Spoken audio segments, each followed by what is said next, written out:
Alright, everything should be good to go. That stuff is turned off. That stuff is turned on. I think it's ready. So let's go ahead, a couple of final adjustments, and we will get going. Hello! Shadowcat back, and today we are continuing working on the craft world Eldar, which is taking a lot longer than I thought it would, honestly. I didn't think that the Eldar had this much war gear to go through, but I mean, apparently they do. Which actually kind of makes me look back at some of the other races, and I think I might have skipped a few things, like maybe the Imperial Guard, because like we already established that a last gun is just basically a laser rifle, but with a rechargeable battery. However, I didn't really go through all the Imperium's war gear, so maybe we got to go back and do that again. Or maybe not. We could always not do that. JP is in the chat. Hello, JP. Good to see you here. Are you ready for Warcrimes? We're doing Warcrimes today. Because literally everything the Eldar does is a war crime. It's insane. The stuff that they have. So last time we were here, we finished up with their melee weapons, I believe. Yeah, I think we finished up with all of those. No, actually, I take it back. We're still on melee weapons, because the last thing we did was the Scorpion's Claw, which is technically a dual weapon, because it's got a melee component and a ranged component. But I don't think we're done with melee just yet. We did, however, get into how the shuriken weapons are going to work, because the shuriken weapons are insane. So, I mean, that's a gun, it's got a battery in it, and then you just shove in a chunk of whatever material the shurikens are made out of, and that just shaves off a molecule sheet at a time of these shurikens, so that a single weapon has, like, 1,000 rounds. It's just crazy. So, this is going to be fun. So let's go ahead and get everything pulled up. We are going to do, of course, our spreadsheet, which we left off basically where we left off. So we got the Scorpion's Claw done. We're going to need our browser. And this will give us everything that we're working on today. And we'll get started. Still not awake yet. Slept in way too late. But you know what? It's Sunday. It's Sunday, it's St. Patrick's Day, I'm allowed to sleep in a little bit.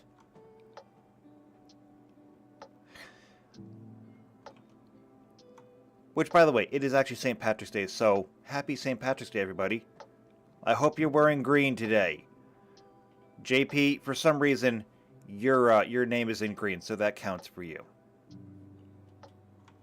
I didn't make the rules. I just abide by them when it's convenient for me.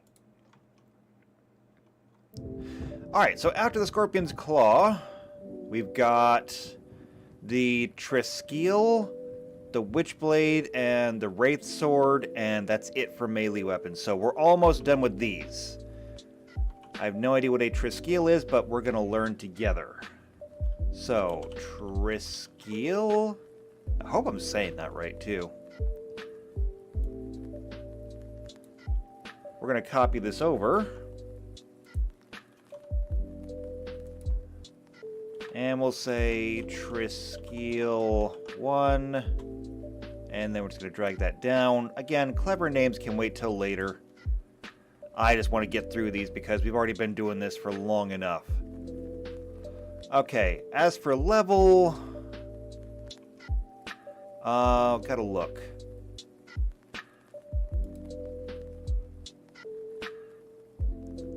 Okay, a Triskele is a deadly ranged weapon comprised of 3 blades that can be thrown in a great coruscating arc that slices through anything in its path before returning to its owner. Only Exarchs of the Howling Banshees can wield them. Can also be used as a power weapon in close combat and is highly effective against even the most heavily armored foes. So it's a chakram. It's a thrown chakram. Which, I mean, is kind of the definition of a chakram. Awesome. Do we have any of those that we can just steal the rules from? So, let's just look for thrown. Yeah, here we go. Thrown weapons. We got a spear, another spear, a buzzblade spear, but that's not it. Well, these are all two-handed. A chakram is going to be one-handed. So, no, we don't actually have chakrams. That's fine, though. I have an idea. Because while we don't have any chakrams here, we absolutely have chakrams in Pathfinder. Don't show that again. Okay, so equipment, we want weapons. Here we go. Tux is in the chat. Hello, Tux. Can't help but notice that your profile picture's the same here. That's still a penguin. And if you didn't understand that, it's because you weren't in the Discord server, which is a good time to remind everybody that if you want to play games with us later on, or you just want to spend more time with us, join the Discord server. It's insane over there. Anyway, let's see. Light melee weapons. I'm not seeing a chakram.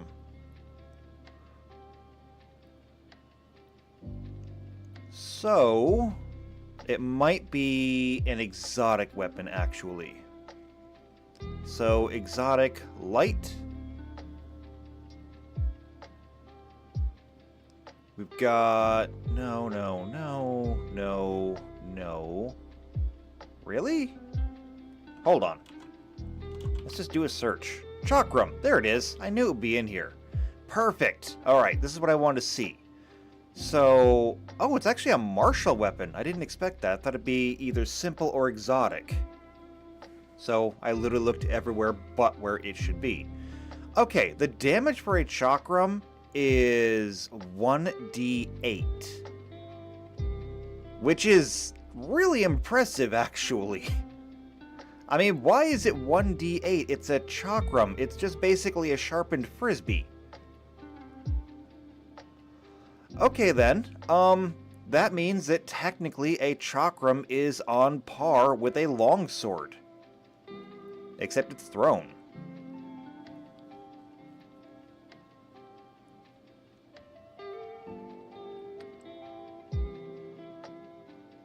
Also, it's 1 pound. How much does a longsword weigh?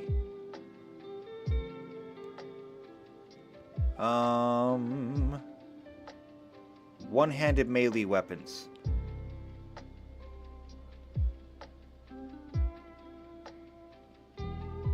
I'm looking for anything that's 1 pound.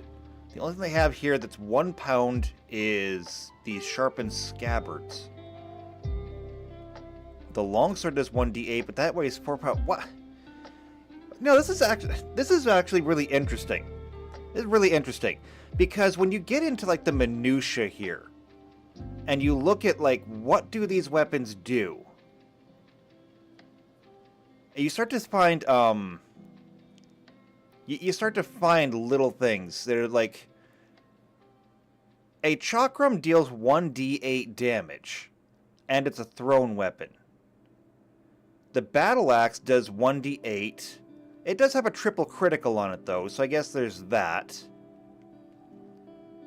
The Ankus does 1d8, but that's got disarming and tripping. The light flail also has disarm and trip. What else we got? Longsword does have an extended critical. The mana pole has blocking and disarm. Actually, this is incredibly well balanced.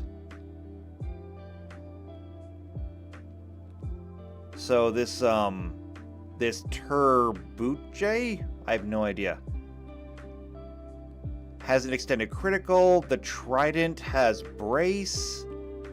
The Warhammer has a ×3 critical. Actually, this is all really, really well balanced. I'm actually impressed. There is nothing here that actually has a downside. Everything has its own special ability. Wow, it's almost like I worked on this. I don't give them nearly enough credit. Okay, never mind. So, Chakram, absolutely on par with a longsword. So, even though we don't have them here, let's just look up longswords. Two-handed weapons. I don't believe that they qualify or longsword is two-handed. Also, this is basic.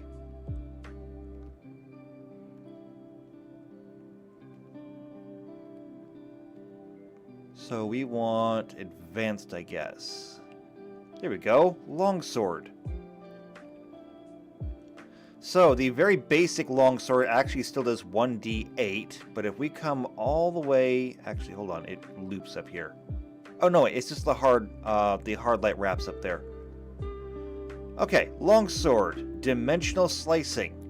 Does 14d8 damage. So... we can very easily just adapt this.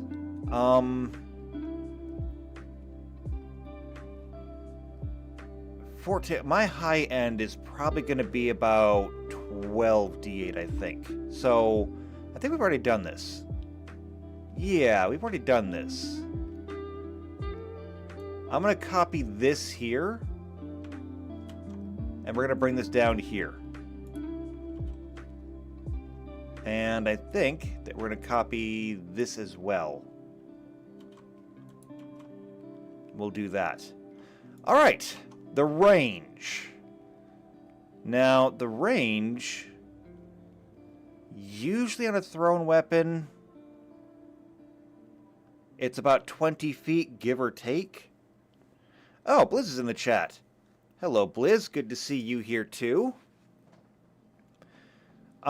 Usually thrown weapons are about 20 feet-ish, give or take. However, in Starfinder... Oh, JP says, at this point, I'm surprised that a balanced weapon exists in Warhammer. No. I'm not talking about Warhammer, I'm talking about Pathfinder. Pathfinder is surprisingly well balanced. Because looking at all of these weapons that do 1d8, there is nothing that is particularly bad off or good. So this Ankus does 1d8 damage.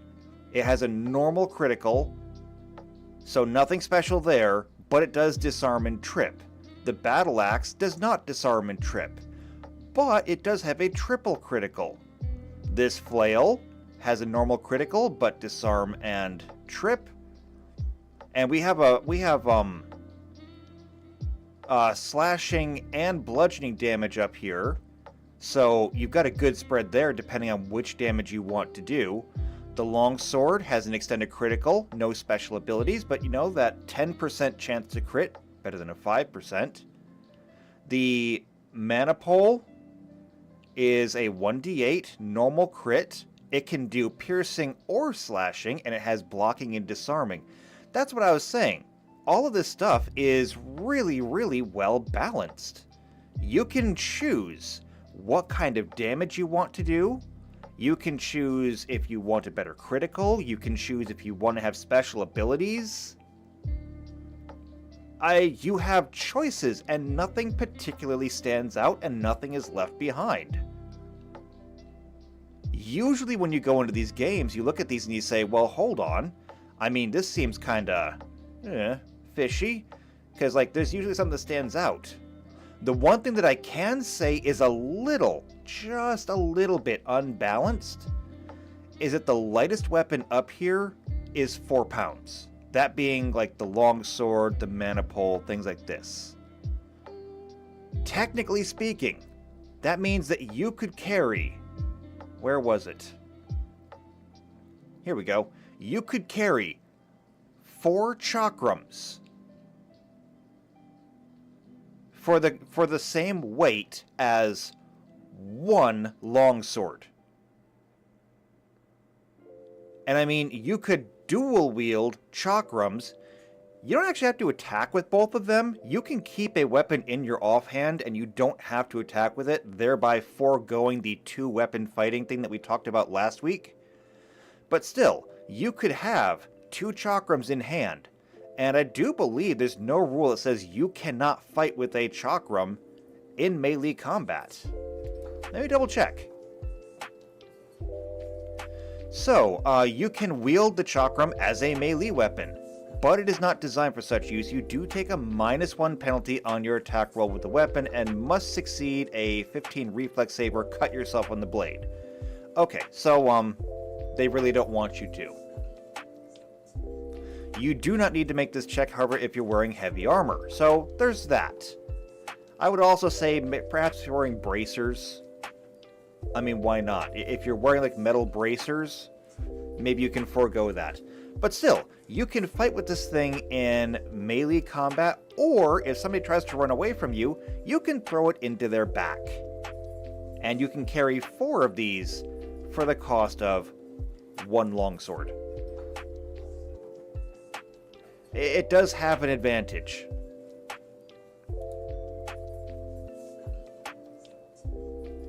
Now, is that enough of an advantage that you want to take one? I don't know. Maybe. We'll have to see. Anyway, though, range for this. Now, this is Warhammer, and the rules are very loose, so we may give this thing extending ranges. Also, JP says a battle axe can certainly disarm someone. Yes, it can. Also, go sit in the corner now. No puns. Okay, we can have a few puns. Just a few puns. You can stay in your seat for now. But don't do it again. Alright, so range... I'm going to go ahead and... I'm going to give it an increasing range in increments of 10. We'll start at 20 feet. And then we'll go up to 30 feet. And let's see if I can just copy it down. Yes, I can. That's actually a lot, because that's 4 squares, 6 squares, 8 squares, 10 squares. I mean, if you're in fairly close quarters, that's a lot. Critical. Not going to use criticals for this thing, so we're just going to copy this down. Capacity, however, we're going to be borrowing from this because it is technically a power weapon. So we can copy this.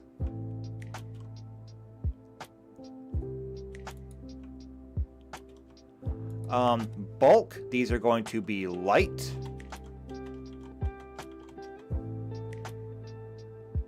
So you can carry 10 of them for 1 bulk.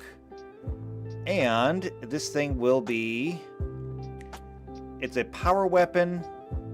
So we need to get this. So we will copy that. Oh wait, no, not there. This needs to go up here.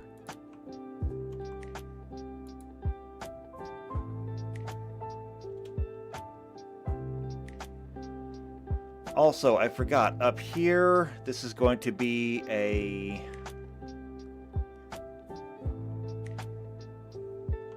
How do they phrase this? This is going to be an advanced melee weapon, one-handed. So, advanced melee, one-handed. Oh, I believe it's... Is it light one-handed? No, it's just one-handed. Okay. And the special, of course, is going to be powered, power, and thrown.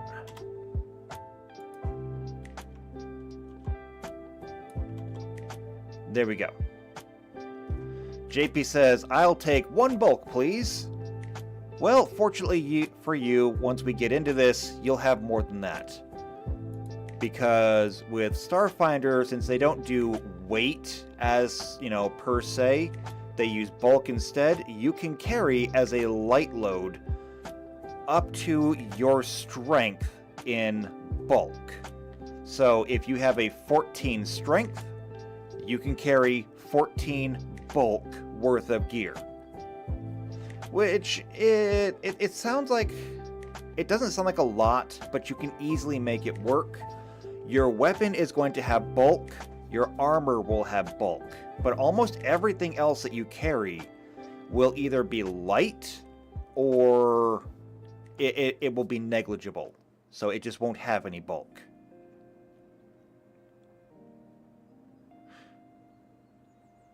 But there we go. That should work. So that's the Triskele. So you can grab this thing, you can fight with it in melee, you can throw it at people. Good time. And since it is a power weapon, the more power you pump into this thing, the more it can cut through. So I think we can leave that one be. We'll move on. What's next? I mean, it does look pretty cool, actually. Not gonna lie, it looks pretty cool. Next is the Witchblade. Now, is this something we're even gonna do? Let's take a look. So first off, that's the Witchblade. Can I make this bigger? It's a little cut off, but damn. It is a cool looking sword. Okay. A Witchblade is a psychically attuned melee weapon that Craftworld Eldar walking the path of the seer, such as warlocks and farseers, often carry into battle. It is essentially a potent force weapon. That's a new one. I've seen power weapons, but not force weapons. These swords resonate with their users, enhancing their physical strength to terrifying levels. Farseers have been known to slash through the heaviest of power armor or cleave battle tanks clean in half with devastating blows from these weapons.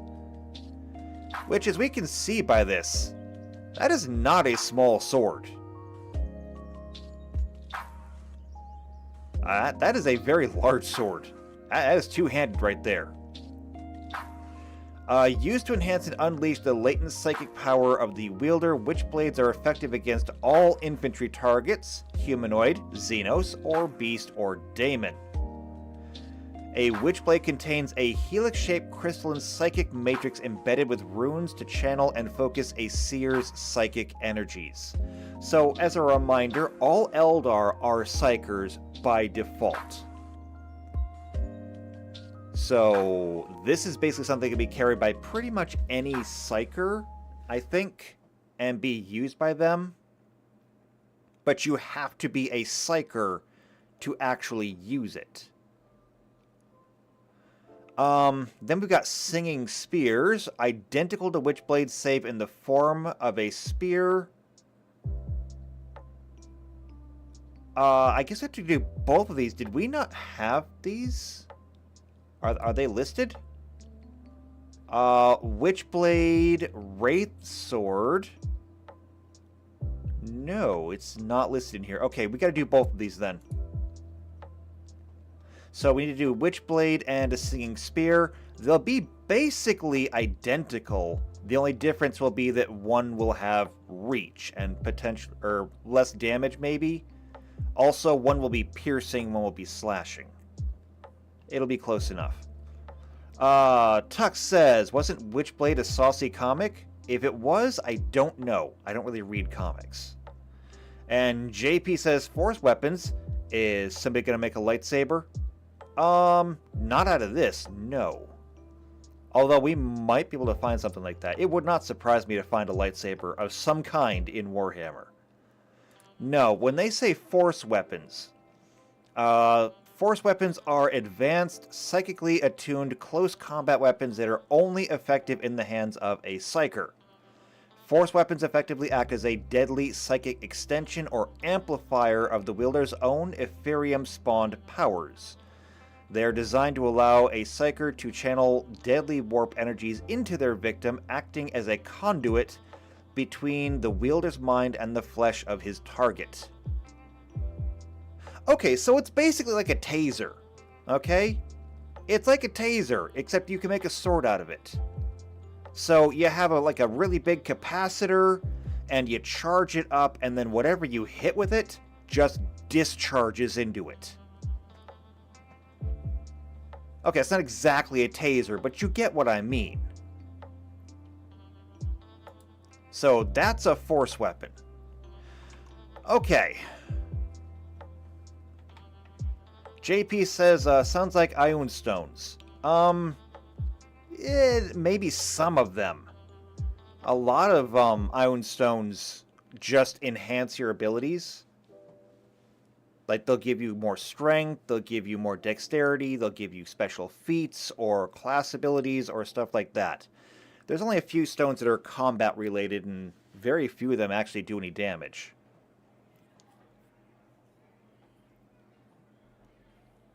But, I mean, this is cool. And as a matter of fact, now that I'm really thinking about it, perhaps we should do that. Perhaps we should use discharge as the mechanic. Is there already a discharge mechanic? First off, let's make sure that we're not treading on territory here. Discharge is not in here.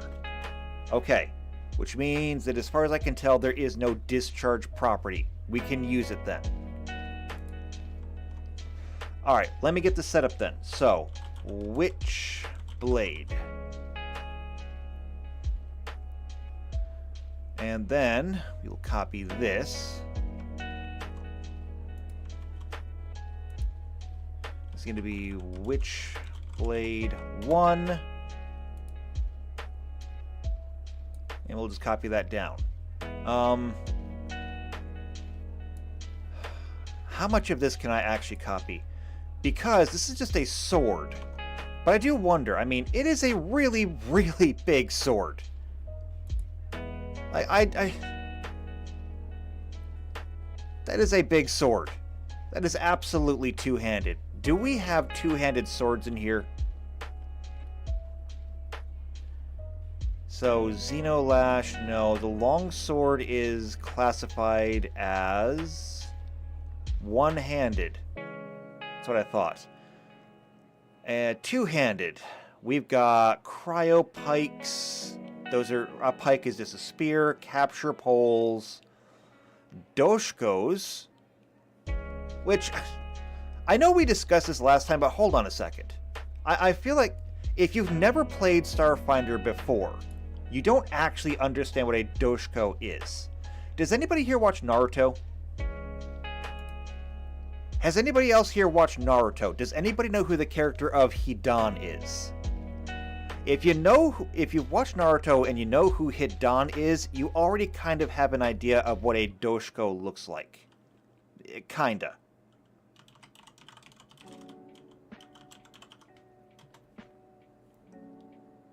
So let me find a picture. Here we go. Where's a really good picture? Alright. This is from Polygon, but I don't care. I just want the image. This is a Doshko, okay? That's a rifle of some kind. She's got a pistol, but that is a Vesk. Vesks are reptilian-ish kind of people. They are kind of like the Starfinder version of Klingons, honestly. And you can't actually see this, so hold on, let me bring this down. There we go. So, I'm not sure who they are, but he's absolutely a Vesk.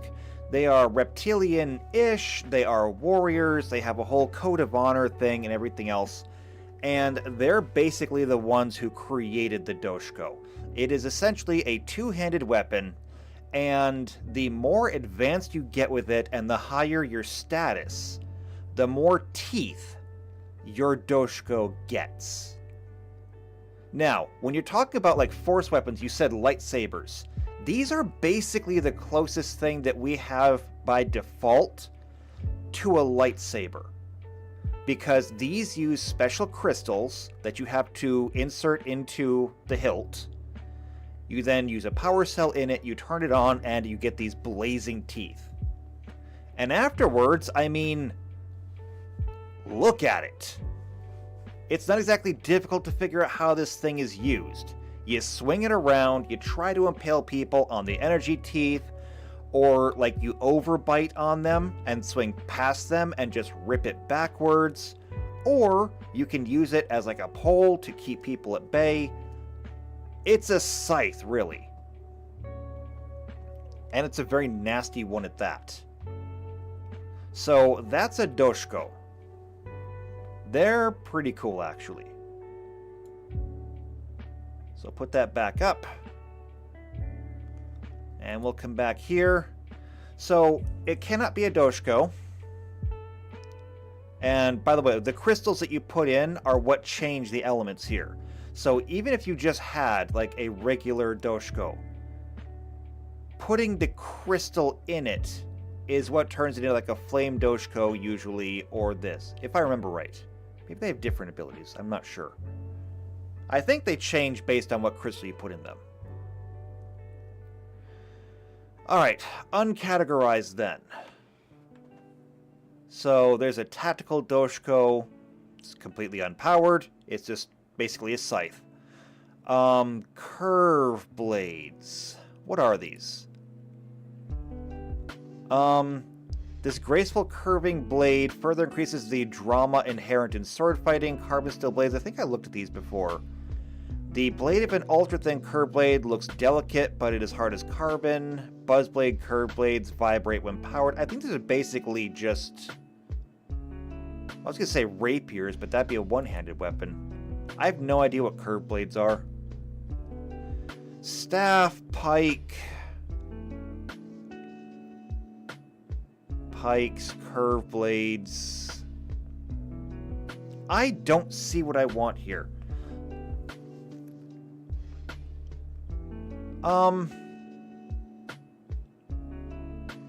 You know what I'm missing? Is I really want to make this thing a two-handed weapon just looking at it.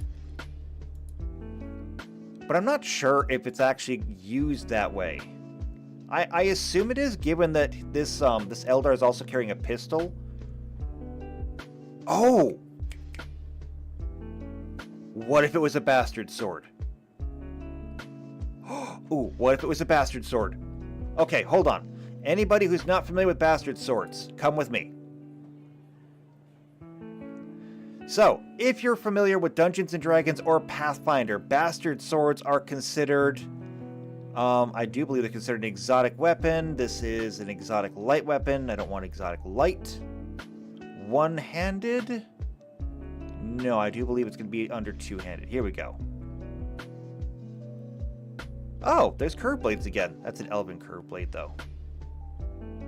Oh, wait, are bastard swords considered... Oh, bastard swords might be considered martial, actually.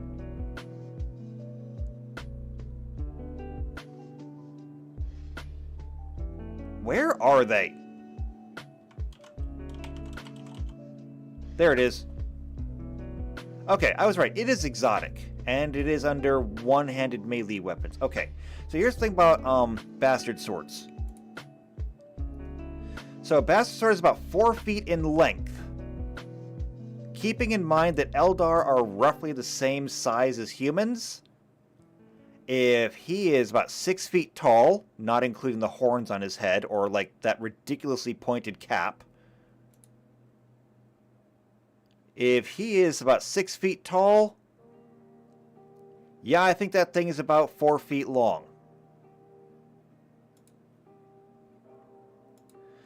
So a bastard sword is about 4 feet in length, making it too large to use in one hand without special training. Thus, it is an exotic weapon. A character can use a bastard sword as a two-handed martial weapon. But, again, if you take the proficiency with the bastard sword, it is now a 1d10 one-handed sword. To put that in context, if we come back to martial weapons and we look at our one-handed weapons, there is not a single D10 in here. The highest you get is 1d8 or 2d4.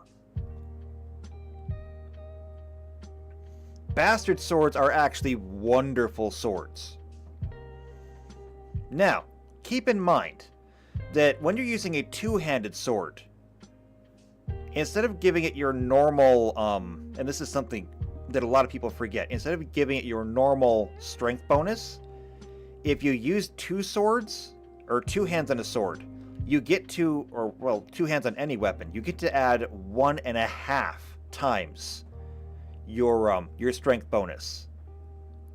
So that means that for every 2 strength bonus you have, you get an extra 1.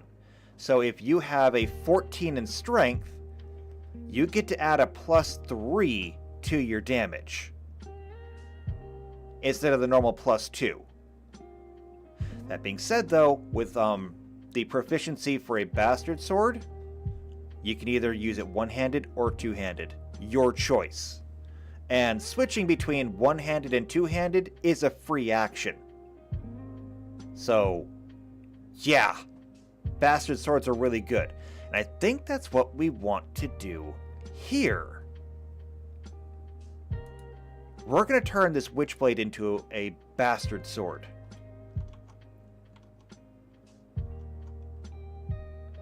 So we're going to move up here, and this is going to be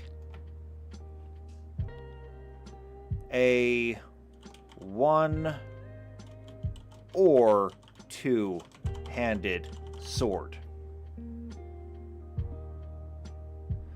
Okay, now we're going to need 2 things here, I think. Maybe. Thinking. No, we don't need 2 things. This is going to be a force weapon, because that's pretty much all it is. So this is going to be a force weapon. So this is going to require you to be a... Okay, so requires requires psychic ability, and I'm going to define discharge entirely separately. I'm just going to say this is a discharge weapon. Oh, actually no, I'm going to say discharge on...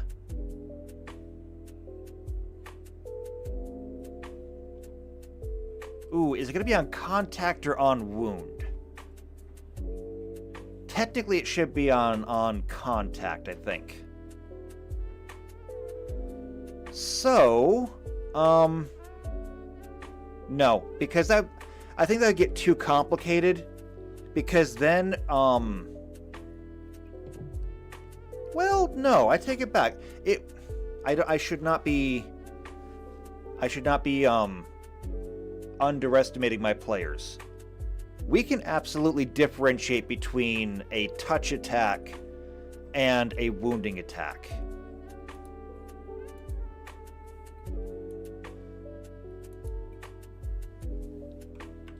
So I'm just going to say discharge on contact.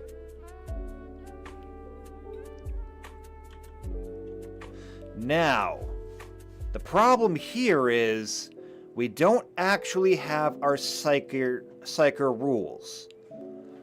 So I'm not entirely sure how we're going to use this. What I am going to say...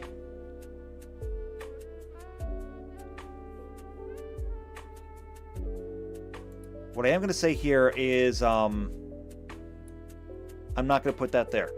I'm going to say, it's a powered weapon. However, it charges, I'm going to say it's charged by Psyker. There we go. Okay, so here's what we're going to do. I'm going to borrow the damage from the Triskiel and the other weapons like this, except these will be stepped up to D10s. Just like the Bastard Sword. So this is going to be 3d10 slashing. This will be 68 slashing. No, wait, not 68 slashing.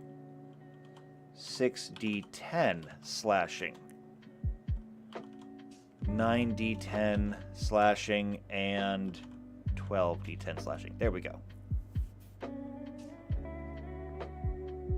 So we've got that. For the Witchblade, it does say over here that this is used by anybody walking the path of the Seer. So any Warlocks and Farseers. I don't know if these are like high level. Let's take a look. So a Farseer is the most potent and respected form of craft world Eldar Psychic or Seer. And Warlocks. A Warlock is an Eldar Seer or Psyker who previously walked the path of the Warrior as an aspect warrior of the Eldar craft worlds. Okay. Wow, this is getting more complicated. How does it get more complicated? So now, not only do we have to go through and figure out all of these different paths, but there's people who switch from one path to another. Okay. Okay, this is going to get complicated. More so, at least. What about Seers? So, a Seer is an Ascianari Psyker who is currently following the Ascianari path, dedicated to development and extensive use of their potent psychic powers. Yes. Okay, here's the thing.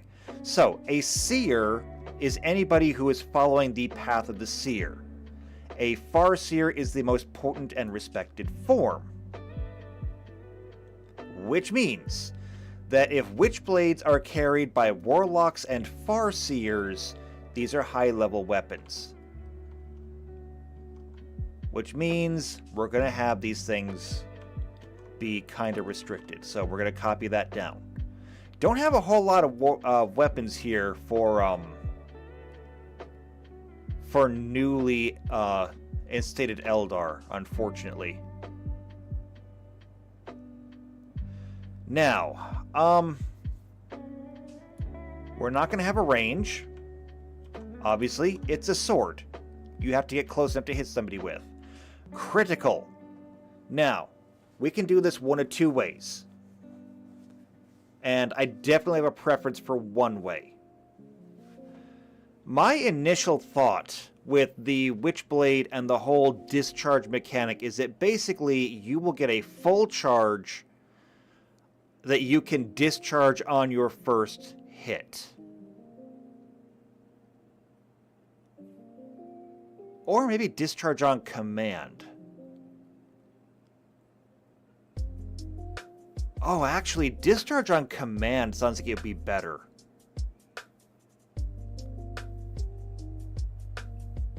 Yeah, I think discharge on command is better.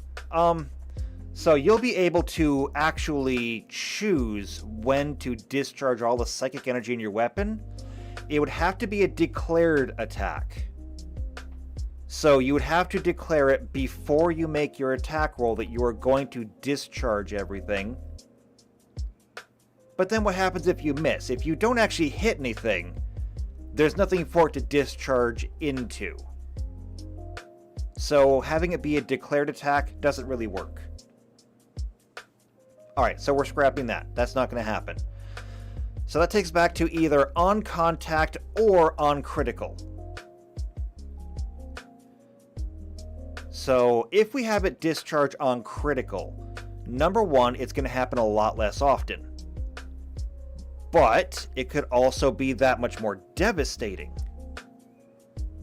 because easily, if we make it a critical, if you get a critical with a force weapon and you're able to channel all of your if you're able to channel all of your psychic power into it, that could definitely be something. I'm starting to think that maybe we don't have enough here, because how do we even determine what you discharge into it? Because this is a weapon that's going to be different for every psyker that holds it. And if you gave this to a normal human,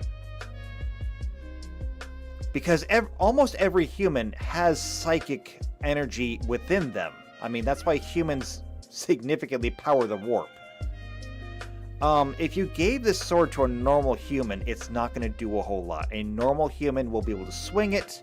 It'll function as a sword, but you need to have high psychic potential if you're going to use this.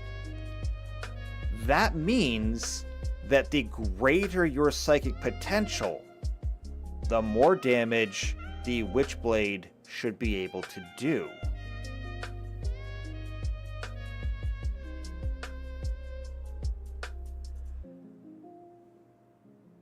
I just had an idea. Hold on a second. I gotta look something up here real quick. I need the, I need that graphic that shows Warhammer 40k Psychers. So 40k,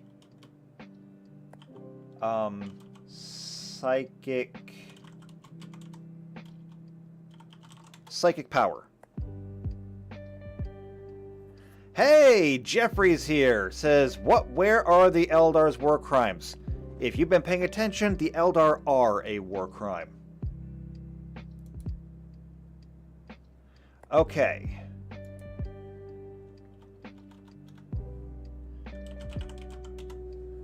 So where is that list? Not psychic rating, psychic scale. Ah, here we go. This is exactly what I wanted. Okay.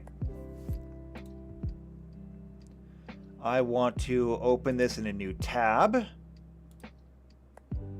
Ew, Reddit. Okay, it's fine. Let's bring it over. Okay.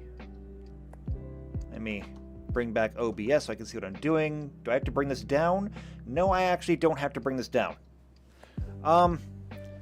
However, Jeffrey, just because, and since you asked, Eldar war crimes, let's review, okay? Let's go ahead and review. So, first off, the Eldar have chain weapons.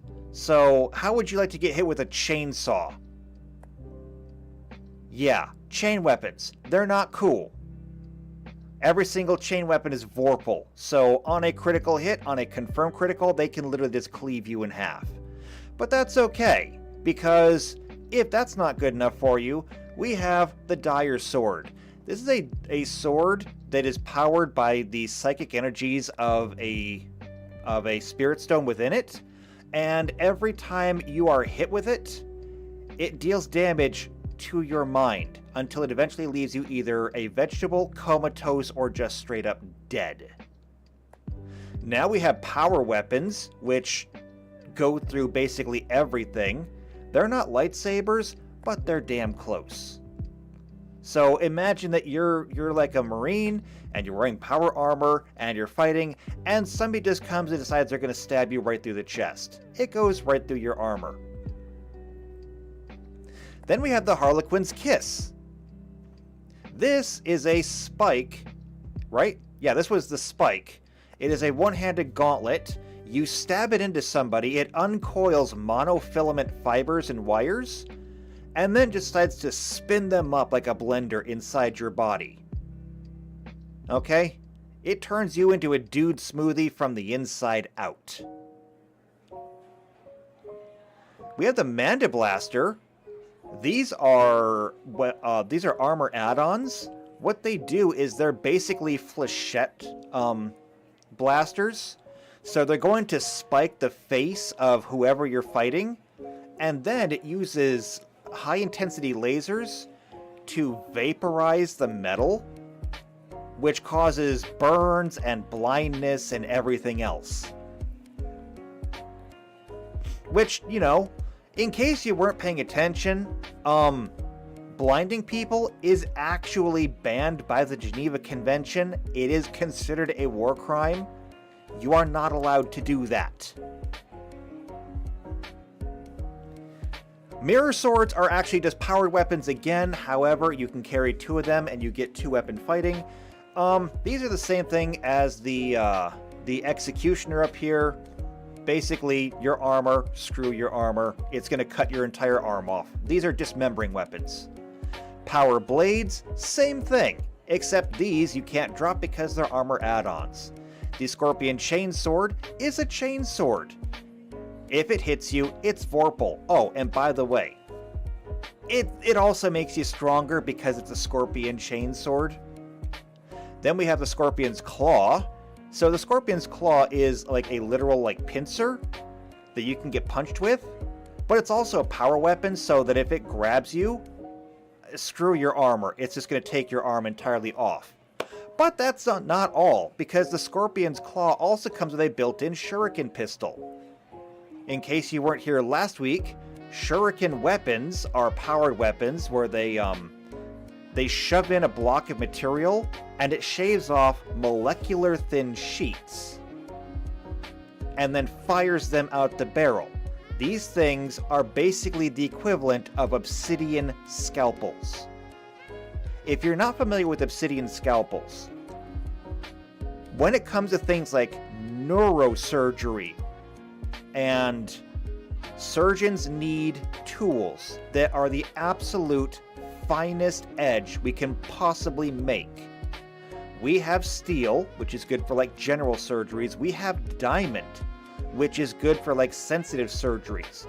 But for things like neurosurgery, surgeons will use obsidian scalpels, because when obsidian shears, it creates an actual molecular thin edge. They are only good for basically a dozen cuts, and then it is dulled to the point where it's not molecular thin anymore. But the fact is that obsidian edges are so sharp that you can cut yourself and never even realized it was there. And shuriken weapons fire them in bursts. They fire them in cones. They have a capacity of up to 1,000 rounds that they can just blast across the battlefield. Okay, like imagine a minefield filled with claymores, except they can point them at you and trigger them at will. Are you getting an idea of what the Eldar are like? Everything they do is a war crime. Which brings us to the Witchblade and the psychic powers here. Now, when it comes to psychic powers, they use the Greek alphabet to describe them. But residual activity, this is basically where most humans land, I think. Or maybe they land in base level. I'm not sure, actually. As far as I know, there's very few that are psi inert. Yeah, I think most people actually kind of, okay, it says here inert and active, so I think most humans basically fall into like this area, into the base area, but I could be wrong. But essentially what we have is, at the Omega level, you are called a null, a blank, or a pariah. The reason being that, and we'll go into this more when we get into psychic powers in general, blanks are actual voids in the warp, okay? They don't just have no psychic ability. They actually kind of drain psychic ability from the area. Nulls, blanks, pariahs are anomalies in, like, life. To the point where even people who... Oh, that's not helping. Even people who are not necessarily psychers find them uncomfortable to be around. When you talk about somebody who can literally suck the life right out of a room, blanks are literally that. They may not be sucking the life out of the room, but they will suck all the joy and energy and everything else out of it. Okay? So that's your Omega and Psi. You get into the Psi inerts, these are people that basically just exist. And I think this is essentially where most humans remain. It's either that or like base level. Base level, I think, and again, I need to learn more about psychers. I may go back and watch one of Luton's videos about that, actually, because it'd probably be good to refresh. If I remember right, base level psychers are people who have very minor psychic abilities, but they're more or less unaware of it. Think Star Wars. Did everybody watch like Star Wars Episode 1? And I know a lot of people are like, ew, Episode 1. No, trust me, I'm going somewhere with this one. Do you remember the child Anakin Skywalker, the pod racer? The fact that he was so good at pod racing because he was force sensitive. He could sense the future. He couldn't see the future, but he could sense the future. He knew how things were going to move. He knew what was going to happen. He was basically living about 2 seconds or so in the future. Just because he was force sensitive. He didn't even know he was doing it. I'm pretty sure that's where like your base level comes in. And that's why your base level kind of splits between inert and active, because if you're more aware, you might actually be able to take advantage of that, like Anakin Skywalker did. Residual level activity, I think this is where you get into people who actually can be trained to do psychic things, but they're not going to be like combat they're not going to be like combat psychers or anything. Manifesting is probably where you're going to get your combat psychers. It's also where you're going to get your astropaths and things like that. Powerful is going to be like your librarians or anybody of like that significant amount of power. And then master level, delta, gamma, beta, alpha. These people are like the literal walking incarnations of stars. Like alphas are hunted down almost to the same point as omegas because alphas are like planetary threats. Like if there is an alpha level psyker, you're talking about somebody who could accidentally release all of their psychic power and destroy an entire what's the word for those massive cities? Hive cities. You're talking about a psyker who could just vaporize an entire hive city on a good day. On a bad day, they could literally open up a stable portal to the Immaterium and just let in an entire demon prince along with his entire army. So there's a lot here when it comes to psychic range. And I think that what we need to do is I think we need to tie this into how the Witchblade works. Like, how many of these are there? There's 1, 2, 3, 4, 5, 6, 7, 8, 9. Oh, wait, I didn't realize this actually does loop. Okay, never mind. So, 1, 2, 3, 4, 5, 6, 7, 8, 9.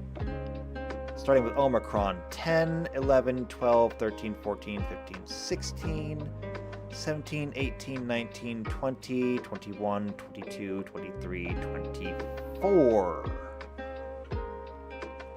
Okay, 24. So we have 24 levels here.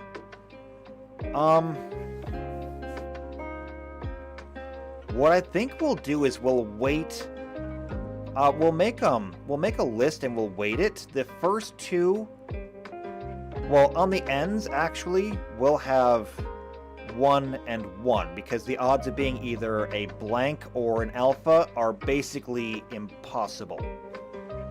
But then, like beta, you'll have a slightly better chance, so there'll be 2 numbers for that, 3 for gamma, 4 for delta, and so on and so forth, but we'll heavily weight it down here at the psi inert. And so, as we already pointed out with the Eldar up here, all Eldar are psychers, so they roll for psycher's strength, re-roll at, or you re-roll 0 psychic ability. So we'll have it weighted, and basically if an Eldar rolls anywhere in the inert, they get to re-roll.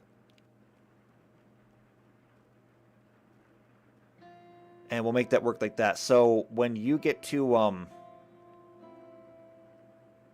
yeah, we'll basically have it start at 1 and go up to however much here at chi. And then there'll be basically a 2-point chance of being psi and a 1-point chance of being omega. I'll write it up later, because that's going to be pretty boring to watch. So what I think we're going to do is, for the Witchblade,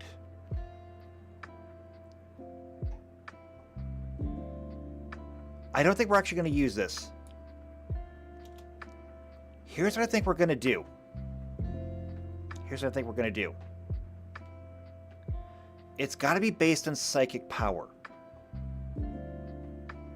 So the psychic power is going to be the wild card. This is going to be a wild card D. And because I want to differentiate it, I'm going to say this is going to be a D4 slashing. And then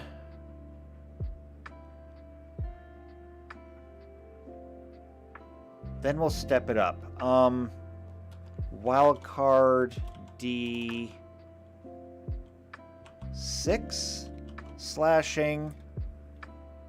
Wild card D8 slashing.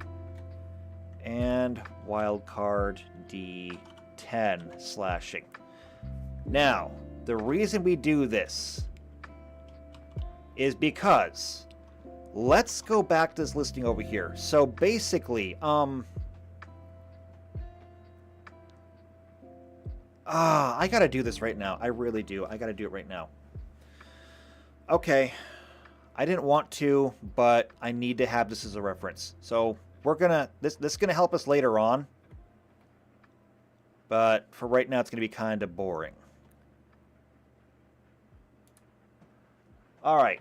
So what we're going to do is alpha, beta, gamma, delta, and I don't have these memorized, so I got to look over at this.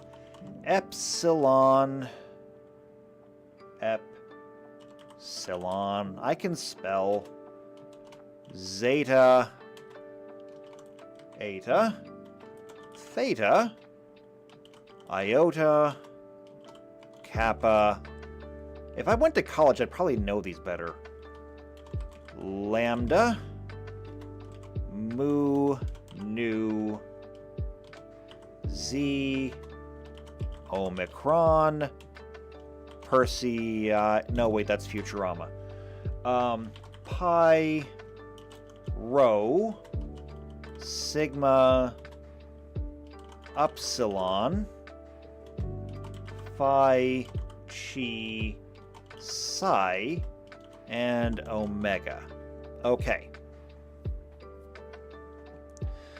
Now, here's where things are going to get interesting, because I gotta figure out numbers here. So, the chance of, and this is just, it's gonna be a dice roll. So, alpha is 1. Okay? Alpha is 1. And actually, this is 24. 1, 2, 3, 4, 5, 6, 7, 8, 9, 10, 11, 12. I'll put those up there. That's not even, though. Did I miss one? Alpha, beta, gamma, delta, epsilon, zeta, eta, theta, iota, kappa, lambda, mu, nu, z, omicron, pi, rho, sigma, tau. I missed tau. Okay, tau comes after sigma.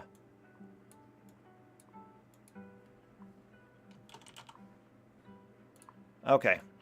2, 3, 4, 5, 6, 7, 8, 9, 10, 11, 12.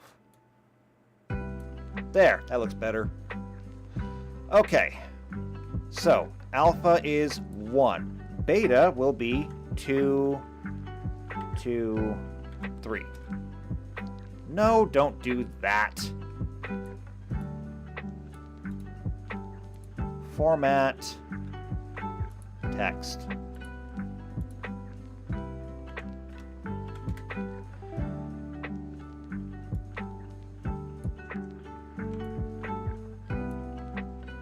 We'll just center those. Okay. Now, gamma will be 4, 5, 6. And you see how this is going to get a little bit complicated. I wish I just had like this I wonder if I can do that. Can I get like a number pyramid that's going to make my life easier?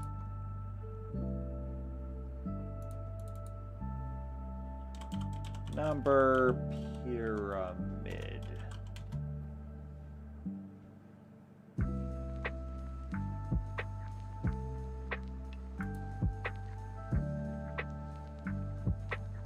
Nope, this does not help.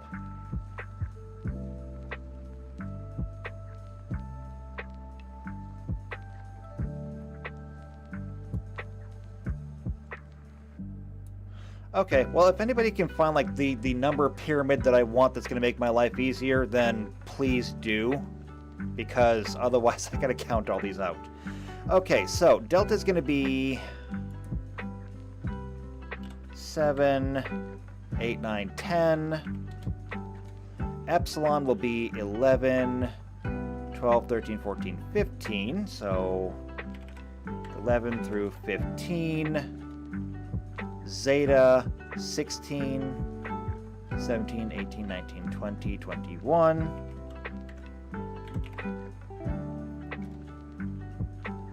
Eta will be 22. And there should be an easier way to do this, right?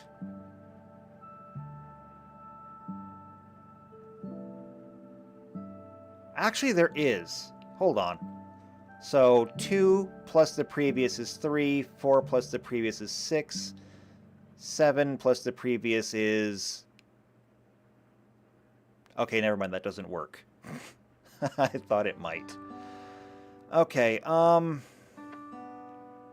there is got to be a mathematical system to do this. Is it plus the tier? So plus the previous tier, actually? So 4 plus 2, 7 plus 3. Actually, that might work.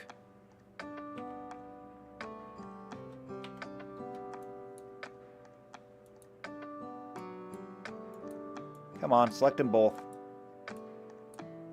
Stupid little handle. I can't reach it.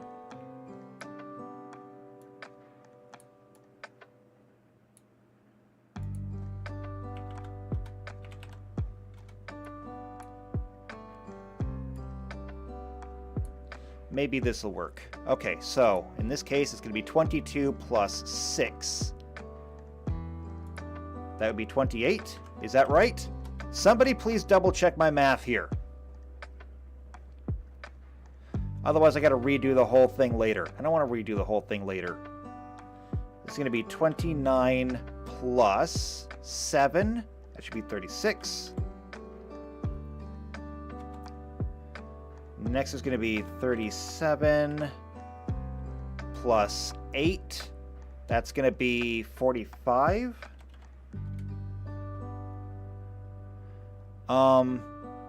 And then this will be 46 plus 9. That should be 55. So next will be 56 plus 10. That's 66. 67 plus 11 is going to be 78.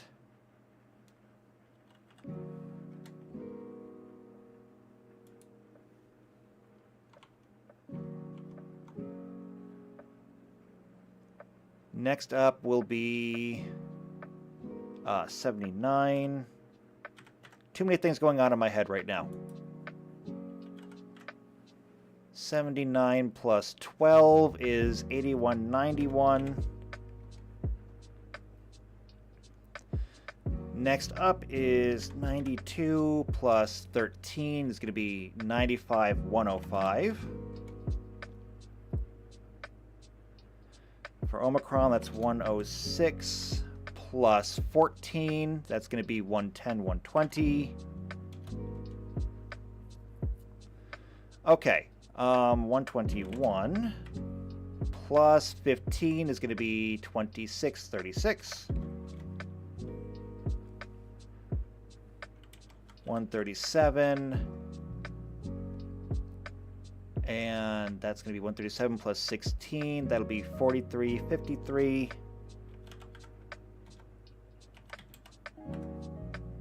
See, this is the boring stuff that happens behind the scenes of all of your D&D games. Like, if you play D&D or Pathfinder or whatever, and you ever wonder what your DM is doing when they're not, you know, actually running the game or, like, working or stuff, this is what your DM is doing. Thank your DMs. Or GMs, or whatever you want to call them. Okay, so 154 plus 7 is 6171.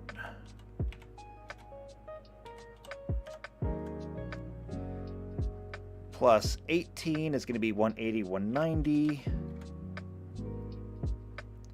Upsilon is going to be 191 plus 19, so that's going to be 200, 210.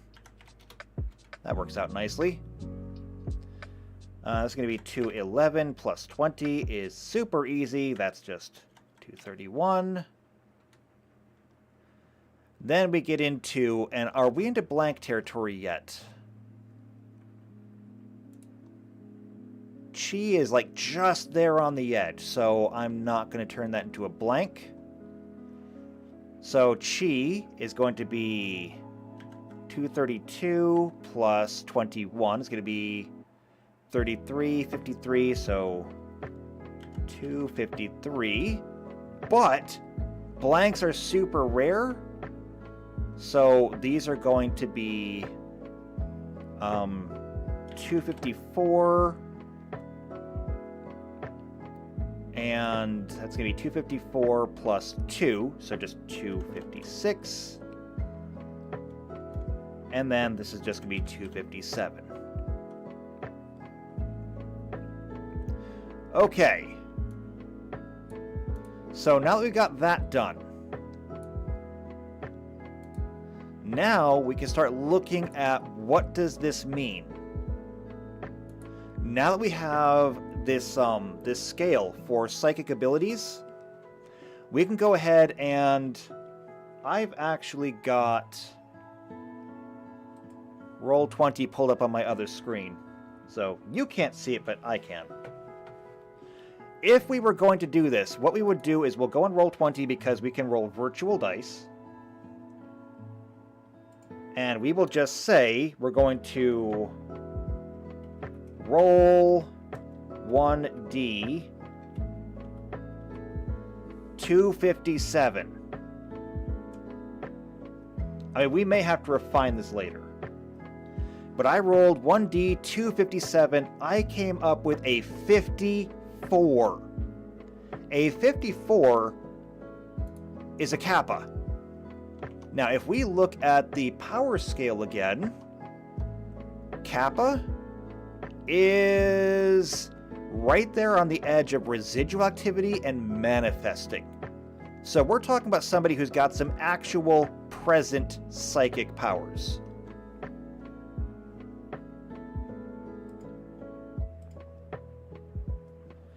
So Kappa is level 10. And so how are we going to do this? Actually, I should have done this the other way around. But that's fine. We can do this. So 24, 23. And will you continue to count down? Yes, you will. And that's 12, 11. Okay, there we go. So, because a Kappa is level 15 here, that means that when we come down here to the Witchblade, that means that a Witchblade could potentially be doing 15 D4 of damage at level 5. That is absolutely insane. However, you do have to be a Psyker in order to use this thing in the first place. So that's one thing that we have to keep in mind. And being a Psyker is going to be a double-edged sword. You are going to have psychic abilities. You are also going to be at risk of death basically all the time. I mean, Psykers are going to be incredibly powerful. But, like I said, at risk of death, like, all the time. So, the idea of being able to do 15 D4s of damage is just absolutely insane. And Eldar, because Eldar basically cannot exist in that inert area, yeah, that's a lot. As a matter of fact, why don't we go ahead and color code this? So, for example, Psi and Omega. Let's go ahead and make these because we have 1, 2, 3, 4, 5. 1, 2, 3, 4, 5, 6, 7. Okay, I guess. That'll be red. Chi through Sigma, basically, is inert. So we can make these orange. Rho and Pi are base level. Oops, not that one. So we'll do that in yellow. Omicron through Lambda, I think. Omicron through Lambda, we can make those green. Kappa through Eta.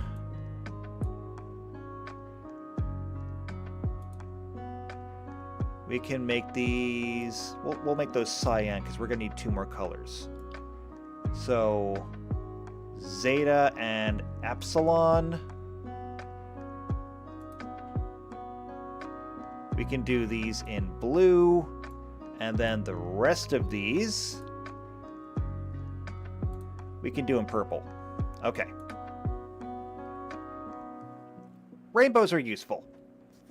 Alright, so that means that because Eldar cannot have like 0 psychic potential, that means that the Eldar cannot be anywhere in the red or orange. So every single Eldar, if they land here, they have to re-roll until they get at least yellow.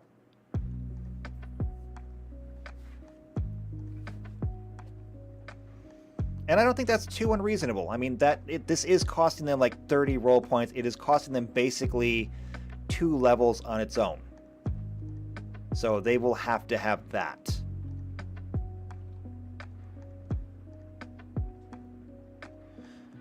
But yeah, that means that these Witchblades can be massively strong.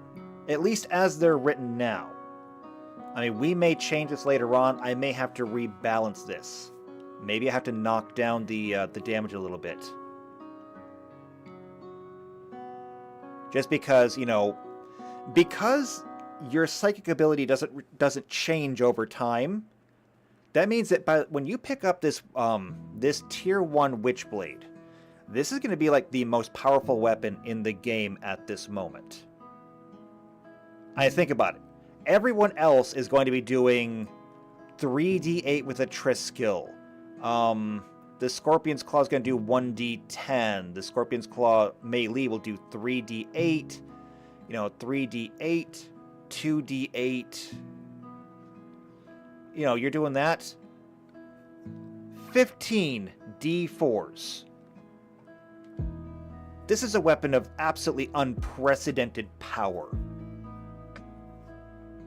But at level 20, 15 d10s. That is a lot. The Triss skill, however, does 12 d8s. The Scorpion's Claw does 6d10, but you can't have... or that's the pistol part of it. The actual claw does 12d8, 12d8s. It's powerful, but it's not overwhelmingly so, and it is a super rare weapon. So now we've got that. Now we know how much damage it's doing, for now. We still gotta figure out that discharge. Now we've got the discharge part of it. It needs to be able to hold the charge. We need to know how much charge it actually holds and how much damage it does when it discharges.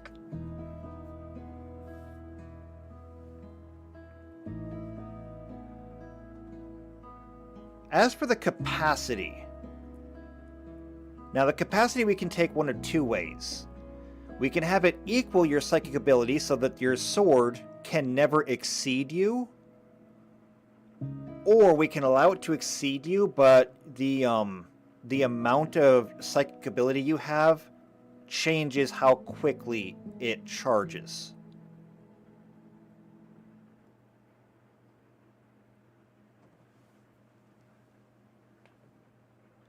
And for that, actually...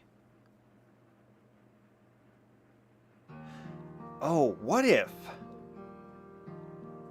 Hold on. I have an idea. Okay, I have an idea.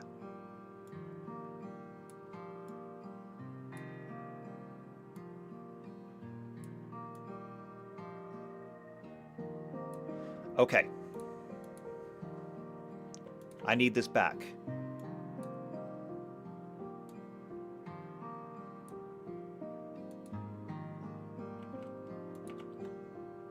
I need this back.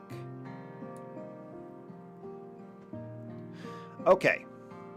This... I need to move this down a bit so I can just put up here force weapon chart. Okay? Force weapon chart. Okay, here's what we're going to do. I'm going to rearrange things here.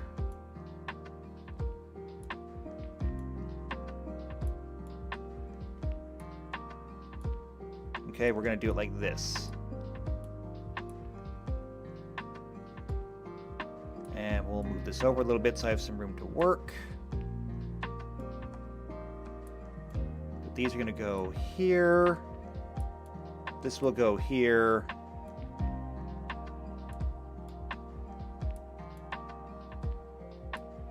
Slide that over. And then we'll just bring this back over here. Okay. Sorry, I'm trying to keep it all straight in my head. All right, so this is going to be the determine psychic power. This is going to be your psyker category. Now, this I think is going to be, and follow me on this one, force weapon charge time.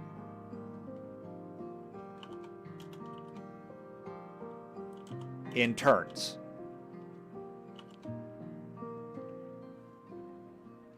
And this is going to be force weapon dice.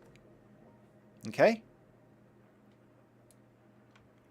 Copy this, paste it over here. So, here's what's going to happen.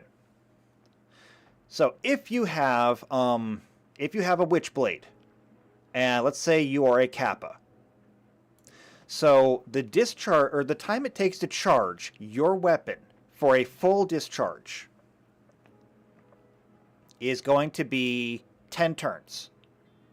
Now, we can discuss this if we want to, whether we want to allow partial charges or not. Part of me says that we can, but part of me also says that is just going to further complicate things. And this is already super complicated as it is.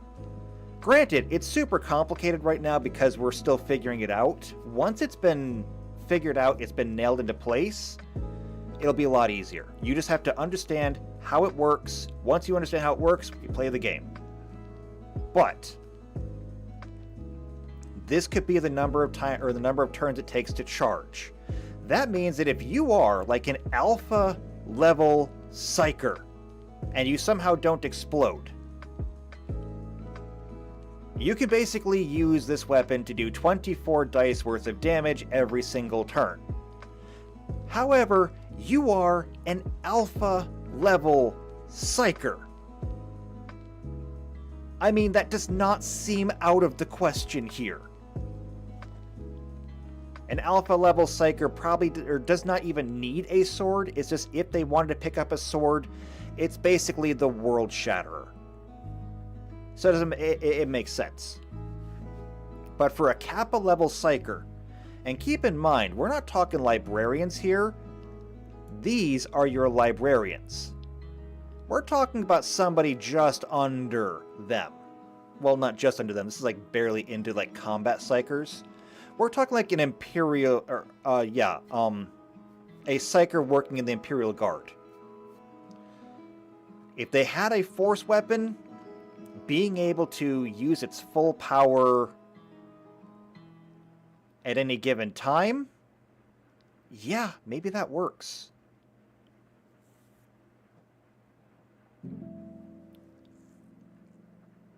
I like this, though. I like this.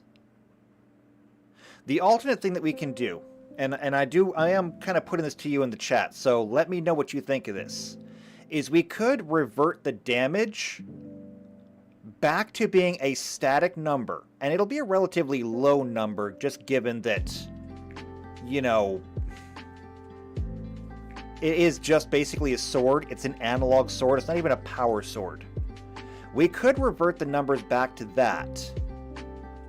Because if we revert the numbers back to analog, that means that if a normal human were to pick up this sword, they could use it like a normal sword.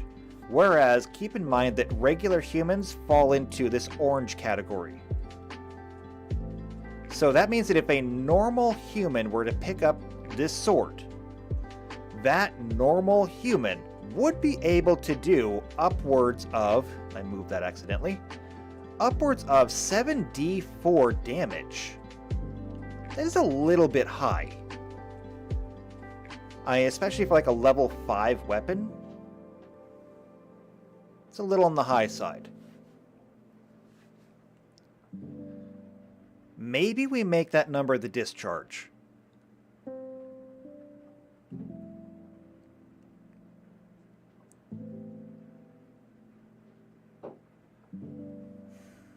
Maybe. That actually kind of sounds better. I think we'll do that, actually. We're gonna save this. We're gonna keep this. We'll keep this damage. And I'm going to change the critical because it's not going to have a critical. I'm going to say that this is going to be the discharge.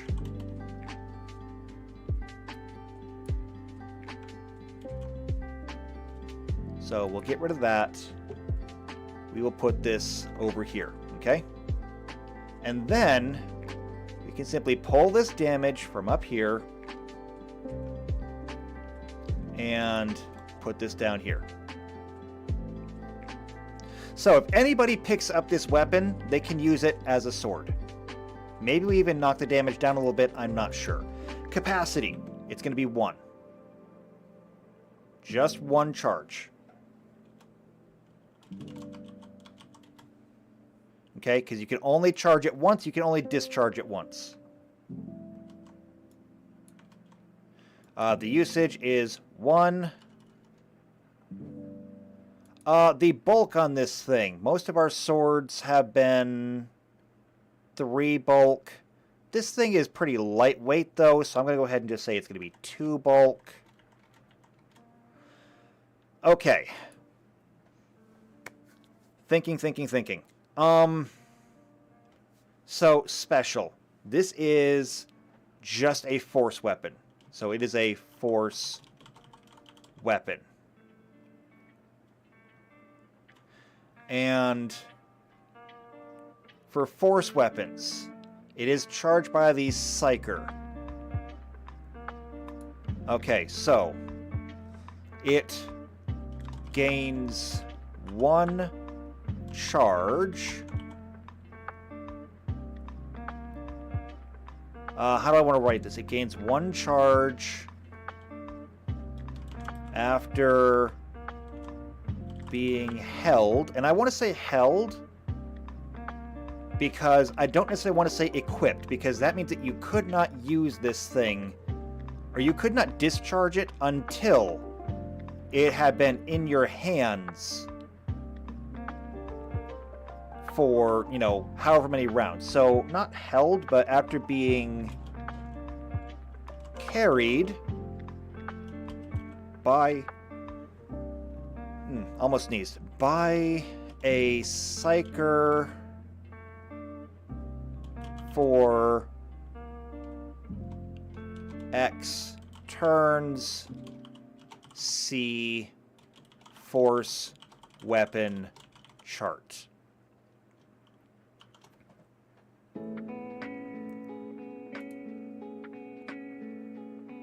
Alright, and also this is going to be analog. It's not a power weapon. There we go. Okay. Let's take a second here. How does this look?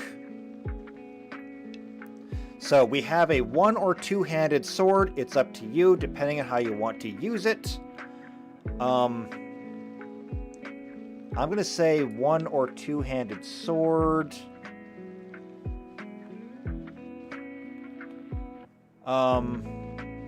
I'm going to say that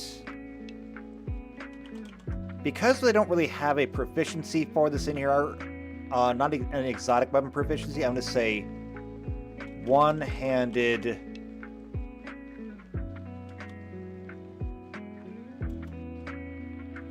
is going to take a -2 to attack roll. Okay, that should even things out. That should even things out.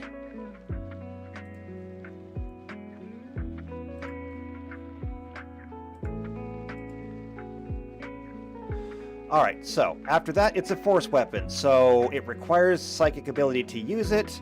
It's actually not a powered weapon. So I gotta change that.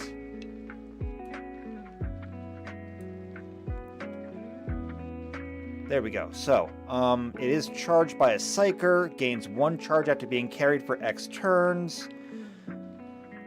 And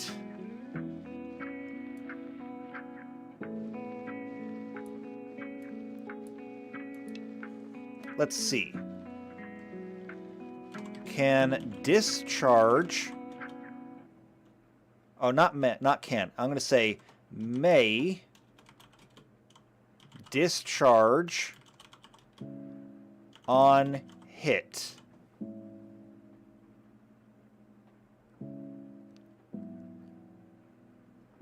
So, may discharge on hit.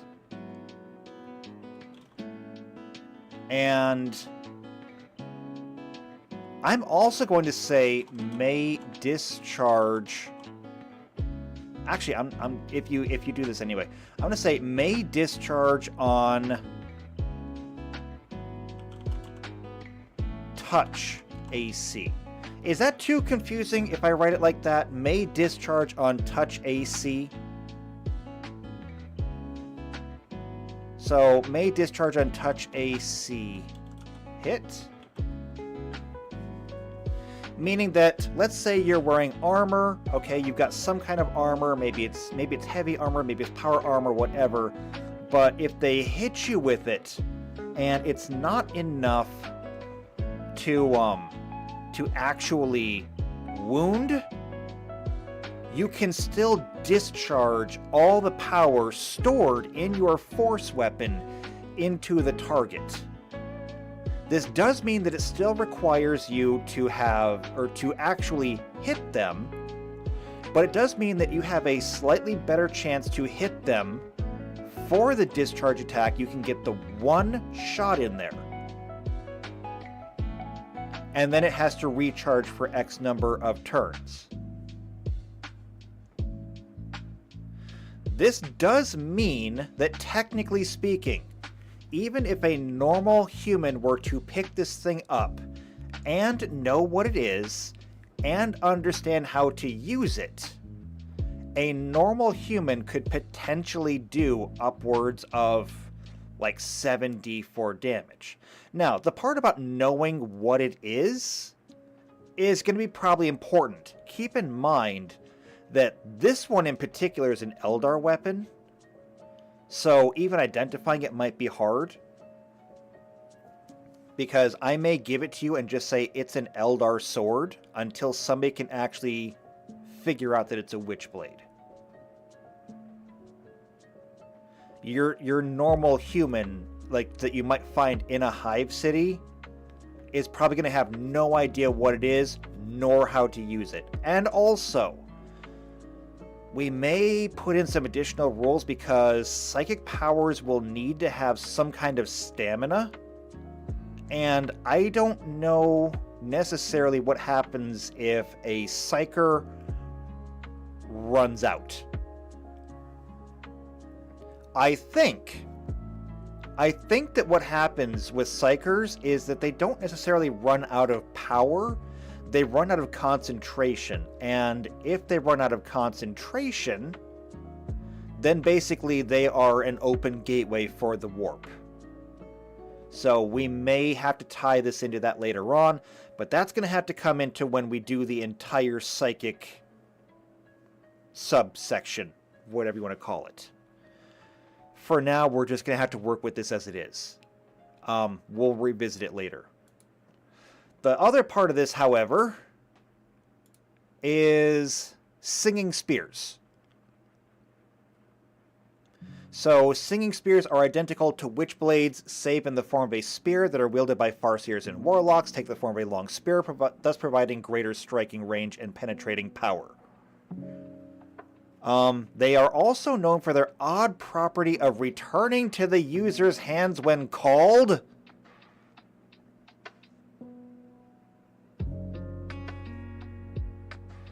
Yes, hello. How can we overpower the Eldar even more? Oh, we can give them weapons that just return to their hand when thrown? That sounds fun. Can we put that on a spear? Yes, thank you. I'd love that. You can deliver me a whole crate of them tomorrow? Excellent. Send it. Oh my god. Okay, fine. Singing spears. Thrown spears that return to you.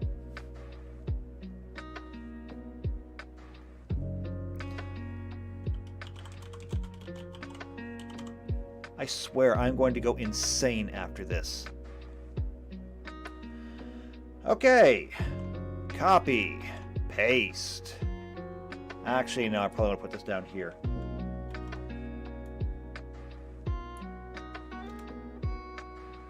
Alright.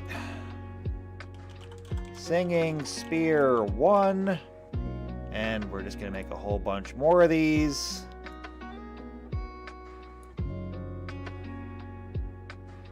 We are going to go ahead and copy this.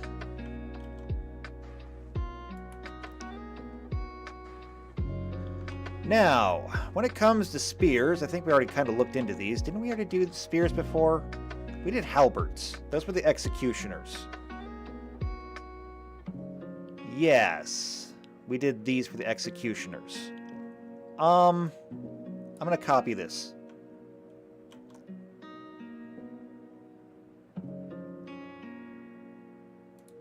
So we're going to put this down here. Also, this is going to be a two-handed polearm.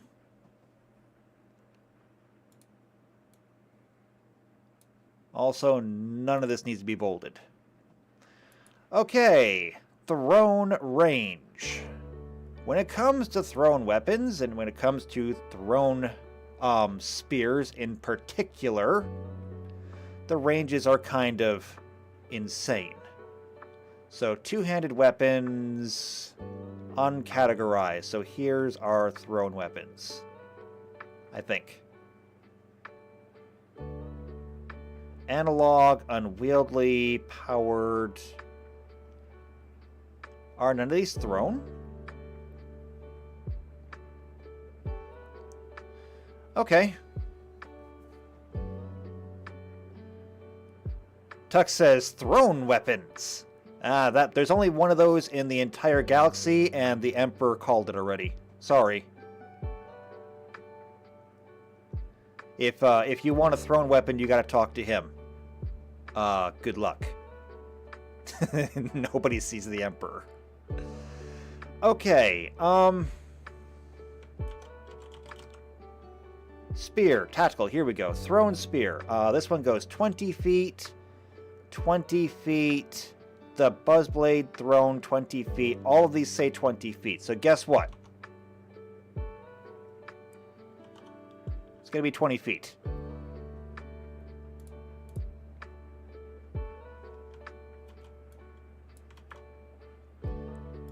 Okay, discharge is going to be similar, but it's going to be a little bit less.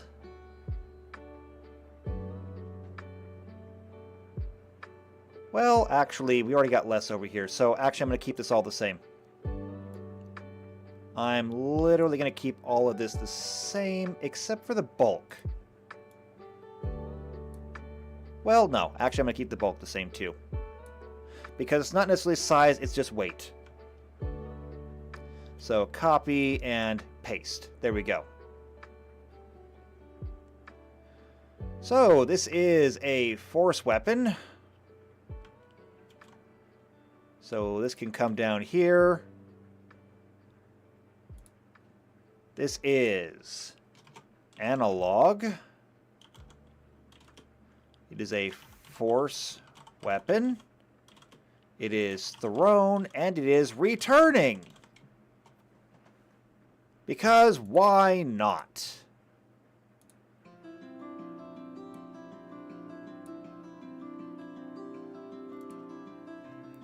So, returning. Now, I don't know of any other weapons that do this, so I'm just going to say returns to the thrower.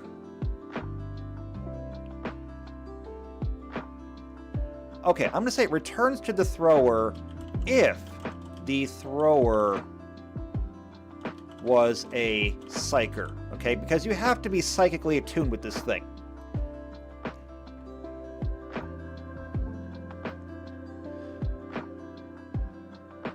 And how long do we give that? So you basically have to throw it one direction.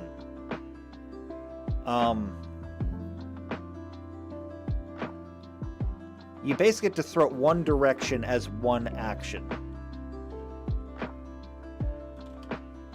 So this is going to be takes one action. Or actually, no, I'm going to say this is going to be a partial action. Let's use the appropriate terminology here. So if you're just standing there, you can throw this thing and pull it back to you. However, if you decide you're gonna, you're gonna move over here and then throw it, then that's the end of your turn. It's thrown. And so that means on your next turn, you could also potentially call it back to you. And then if you don't move, throw it again.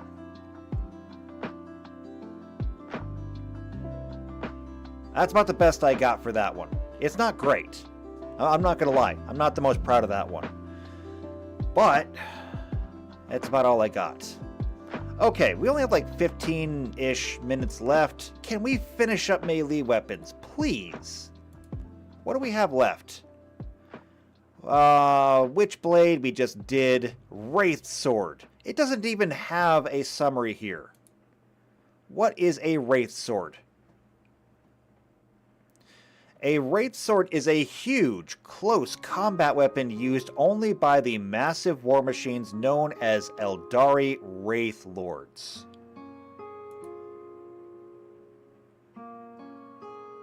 That's a sword.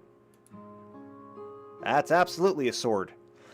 Their effectiveness is because of the Eldari spirits embedded within the gems, which form a sentience unto themselves that assist... Oh, wait, hold on. I skipped something. Wraith Sword is a massive Wraith-sized power sword whose hilt is studded with power or with spirit stones that amplify the Wraith Lord's already impressive close combat abilities. So it's similar to a dire sword. You gotta plug spirit stones into it. Their effectiveness is because the spirits embedded within the stone, which form a sentience unto themselves that assists the Wraith Lord by compensating for the construct's vision-obscuring Wraith sight. Interesting. Didn't know that. Allowing the Wraith Lord to be able to cleave apart multiple enemies with alarming grace and skill with each swing. See also Wraith Spear.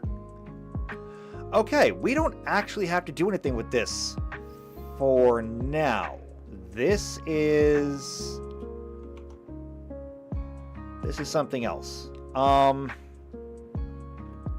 So for the Eldar, since this is all still on one page, Eldar technology we're working on right now. We're going to go ahead and just say vehicle? Well, no. Yeah, vehicles, weapons, Wraith Sword. Okay, I'll just put that note up there. So, Wraith Lords are not exactly vehicles.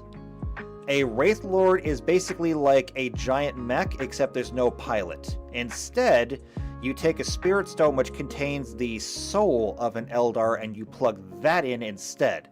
In that way, Wraith Lords, or basically all the Wraith stuff, is actually more comparable to a Dreadnought. So after an Astartes is wounded to the point of death, and they're broken and everything else, they get entombed into a Dreadnought. Their corpses is stuck in there, they've got life support systems and everything else, and that allows them to take the battlefield again with even heavier weapons now, and even heavier armor, and just rampage across the battlefield. Wraith Lords are essentially that. Except better, because everything the Eldar does is better than you, okay? If you ever meet an Eldar, just expect them to look at you and say, yeah, I'm better than you. They're basically the preppy teen girls from high school. Okay? You're welcome for that image, okay? Just picture the Eldar as the preppy teen girls in high school. That's them. I guess that makes the Astartes the jocks then? Okay, so wait, if the Eldar are the preppy teen girls and the Astartes are the jocks, I guess that makes the Mechanicus the nerds. Okay. If the Mechanicus are the nerds, the Imperium, who are they? They're just gonna be like the regular students, I guess, that just try to go to school and do stuff? Okay, so then what does that make the Orcs? I don't know what that makes the Orcs. The Tau? The Tau, they're the geeks, okay? So, like, the Tau are going to be the geeks. They're going to be the ones that obsess over, like, all the sci-fi stuff and fandoms and shit like that. Because you got to understand the difference between geeks and nerds. Okay? Nerds are, like, super intelligent, and they're to the point where they have, like, no social skills. Geeks, however, are, like, hyper into whatever subject they are, and they want to share it. So the Tau, they're absolutely the geeks. Jeffrey says Orcs are the bullies. I mean... Well, now that you mention it, they kind of are, actually. All they want is your lunch money. They don't even want lunch. They're not hungry. They just want your lunch money, though. Why? Just because. Alright, so the Orcs are the bullies. They're the mean kids. What else we got? Okay, so, who are the Necron? Actually, skip that. The Necron are the Goths. Okay, the Necrons are the Goth kids. They're the ones who are going to be out behind the school, sitting in, like, the shadow. They're on, like, the north side of the school where the sun never touches, and they're like, life sucks. And then you die. But what about the afterlife? That's going to suck, too. Yeah, the Necron are absolutely the Goth kids. Oh my god, I just turned 40k into a high school drama.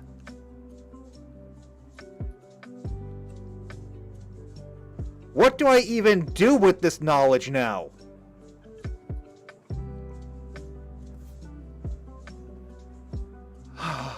Does that make the Emperor the principal? I think the Emperor's the principal now. Okay, you know what? This is probably a good time to start wrapping things up before I absolutely lose my mind. I'm equal parts impressed with myself that I was able to do this, and ashamed of myself for actually doing it. 40k the high school drama. What was I thinking? I'm going to have to write it down now. I've already come up with it. I've got to remember it. So I'll go ahead and I'll write that down, and I'll put that in, like, the Discord server, and then figure out where we go from there. Okay, then. At least we're done with this for now. Okay, we're done with all the melee weapons. We're done with the melee weapons. So the Witchblade and the Singing Spears were the last of it.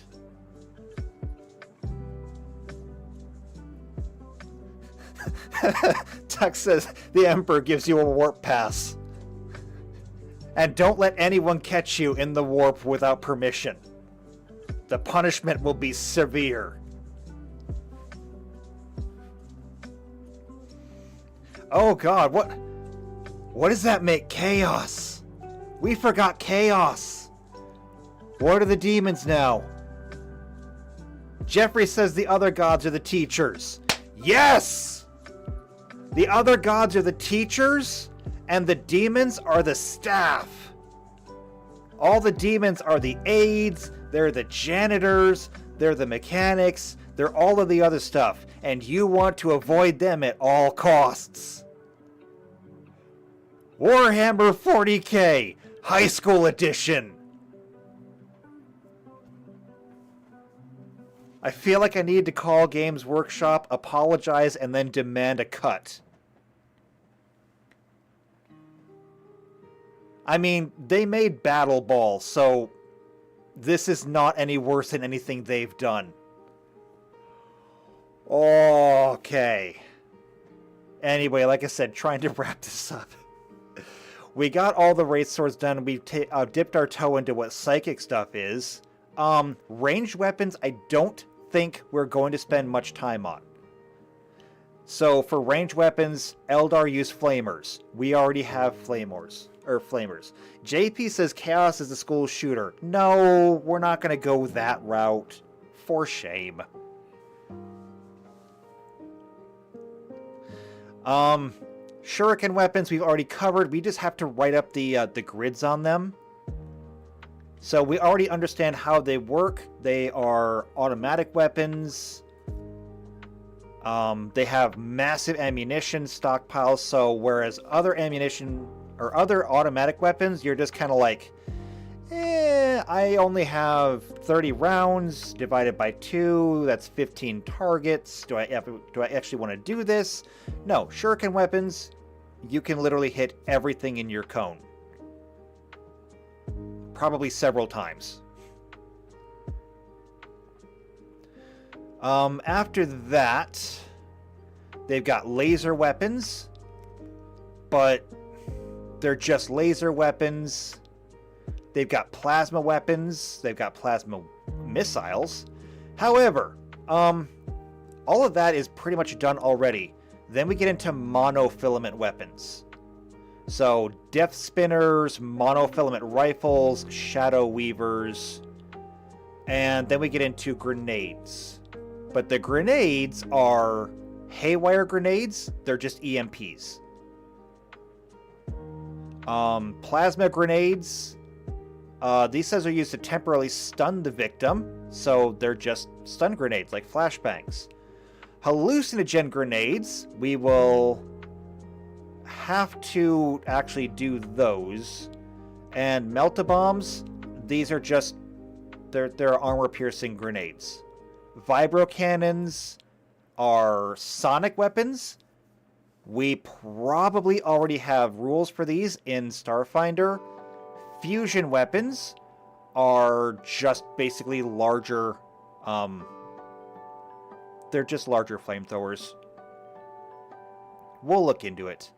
Projectile weapons, the Eldar missile launcher and the Tempest launcher. We have missile launchers already. And then unique or special weapons, we probably do not need to touch these at all. So yeah, I don't think we need to do these. Other than that, equipment, Wraithbone, it's just a material. Infinity Circuit, that's just the holder for the Spirit Stones. We've already been through the Spirit Stones. Webways we will get into when we do faster than light travel, and then vehicles. They've got jet bikes, Vipers, War Walkers, Falcons, Wave Serpents, Fire Prisms, Firestorms, Night Spinners. We've done vehicles enough. We can probably knock these out in 1 week. Maybe 2. There are kind of a lot of them. And then Wraithbone Constructs, they've got 2. Wraith Lords and Wraith Guards. So, we should only need like maybe 1 more week for weapons, because a lot of it's already done for us. Maybe a couple for vehicles. Maybe 1 for the Wraith Lords. And we got maybe a month of Eldar left, I think. And then things get a lot more complicated. So, if you want to see how the rest of the Eldar turn out, because we're not done with the Warcrimes yet, once we get into the monofilament stuff, I mean, just as a quick little look, just because I'm morbidly curious. A monofilament rifle. It's an upgrade for the Warspider Exarch, similar in principle to the Death Spinners utilized by the rest of the squad. Much lower rate of fire. Okay, hold on. Alright, so we just gotta do this. Monofilament weapons. These weapons utilize a liquid organopolymer compound to create monomolecular wire nets. These nets are created as the liquid compound exits the weapon before being directed at the target, inaccurately in the case of Shadow Weavers. It is extremely hard to remove, as it's made up of molecule-thick strands which are capable of cutting through unprotected flesh. The compound is designed to contract when disturbed, resulting in the victim slicing themselves apart as they struggle to free themselves. Although effective, it can be defeated by stronger forms of rigid armor. Again, Warcrimes. We don't even have weapons like this. We don't have definitions for weapons like this. So, if you want to see how the Warcrimes continue, make sure you subscribe to the channel. Make sure you hit the bell icon. That way you get notified of it. Because, like, as insane as this is, you want to be here for this one. If you know somebody else who either plays Starfinder or Warhammer, particularly if they play Eldar, because I want you to be able to sit your friend down as we go through all of this, just so that you can look at them and say, what's wrong with you? Why would you do this? Because seriously, there's got to be something wrong with you if you're gonna do this kind of thing. It's just I got nothing. So share this video out. Otherwise though, if you like me and you like what I'm doing, leave a like on the stream or on the video afterwards. Either way, leave comments either in the chat, in the comments, or join the Discord server. If you want to play with us someday, as soon as I have enough people, then come join us. In fact, you could be the people that I need. So, join the Discord, come chat with us, come share stuff with us. It's a good time. Otherwise, though, I will see you next Saturday for a lecture. Don't know what it's going to be on yet, but I'll see you next Saturday for that. I will see you next Sunday for the Eldar's ranged weapons. And until then, JP, Jeffrey, Tuxedo, Blizz, everybody in the chat, take care.